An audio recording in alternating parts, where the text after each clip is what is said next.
So the other day, I watched a video from this show on YouTube called The John Deloney Show.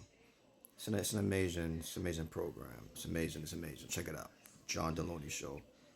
So the lady had was going through a divorce because the guy she found out wasn't into her child, or didn't like her child. Although she thought the guy was gonna always be involved with her child. I'm thinking, what a reason to get married. Why marry because of that? What a shallow, superficial, sandy foundation is that? And I've heard of people marrying for a whole bunch of different reasons, whether it's money, security, loneliness. I'm getting older. I don't got much time to waste. But that just, wow. Marrying for the sake of the child when the child will not always be around.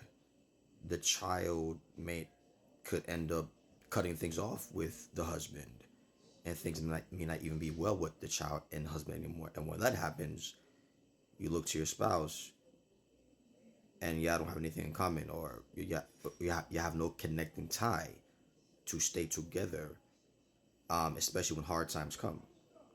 Come on. But and I also say that guy was deceptive, that he had a he came to the marriage with the idea that, or the image that he really loved her child, enjoyed her child. But she said it turns out that he wasn't didn't like her child. So that turned things around. That made things worse. And it's so sad when so many people marry people with deceptive motives. Deception is such a horrendous thing that even God talks down and renounces over and over again in the Bible. Deception is just a horrendous thing. When you put on this facade, this image, this expectation that's really not true. Wow. So all these people are out here are deceiving people, and then they get mad when they get deceived. Like, come on. You don't want to be deceived? Stop deceiving. Stop with the lies. Stop it. Stop marrying people with wrong motives. Tell the truth. Be upfront. Stop wasting that person's time. Stop it. God, I really don't like it, and neither does God. So, never marry for the sake of the child. Never marry for the sake of just money or your loneliness, assets. Marry for the sake of love. Bible talks about the builder that built his house on rock compared to sand. And when the storms came, the house that was built on the rock stood still. It stayed strong because it was on a strong foundation, right? So ultimately, your marriage should be built on God and godly principles, because that works. Are you connected because God has called you to be together, and are you two equally yoked, compatible, have chemistry, are in alignment, have core goals, core values, shared dreams, shared vision? Do you guys enjoy each other? Are y'all two friends? Those are the things that you need. Can you handle money well together? Oh, do you have fun together, laugh together? Oh, for marrying for the sake of the child. No, what are we doing? What are we doing in relationships? Making horrendous decisions. We gotta think long term before you enter into a sacred covenant like marriage. Don't play with marriage like that. Do not play with marriage.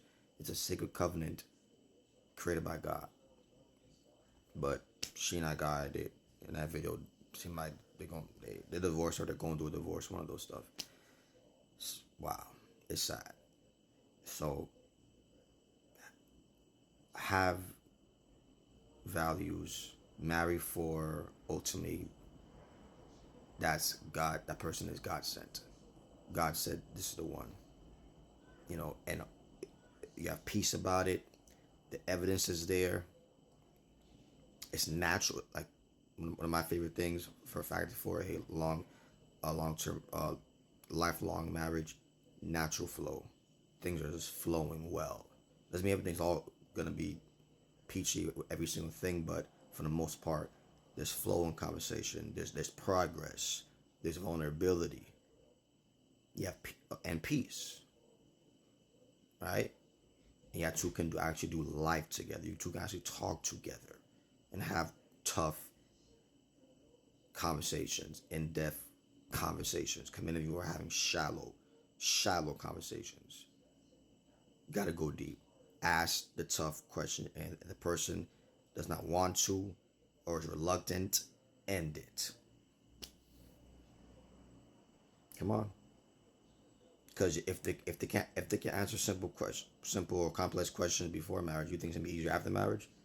Like I can be having a whole bunch of arguments about a whole bunch of stuff simply because that person doesn't want to talk and be upfront and just say what's up.